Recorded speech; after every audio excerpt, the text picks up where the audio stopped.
I have neglected one small point, Ishmael said, then gave way to a long, groaning, wheezing sigh, as if he were sorry he'd allowed himself to be reminded of it. I waited in silence.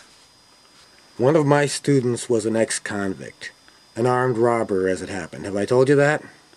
I said he hadn't. I'm afraid our work together was more useful to me than to him. Primarily, what I learned from him is that, contrary to the impression one receives from prison movies, the prison population is not at all an undifferentiated mass. As in the outside world, there are the rich and the poor, the powerful and the weak. And relatively speaking, the rich and powerful live very well inside the prison. Not as well as they do on the outside, of course, but much, much better than the poor and the weak. In fact, they can have nearly anything they want in terms of drugs, food, sex, service. I cocked an eyebrow at him. You want to know what this has to do with anything? He said with a nod. It has this to do with anything.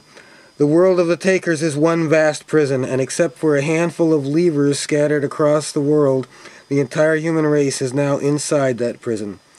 During the last century, every remaining lever people in North America was given a choice, to be exterminated or to accept imprisonment. Many chose imprisonment, but not many were actually capable of adjusting to prison life. Yes, that seems to be the case. Ishmael fixed me with a drooping, moist eye. Naturally, a well-run prison must have a prison industry. I'm sure you see why. Well, it helps to keep the inmates busy, I suppose. Takes their minds off the boredom and futility of their lives. Yes, can you name yours? Our prison industry? Not offhand. I suppose it's obvious. Quite obvious, I would say.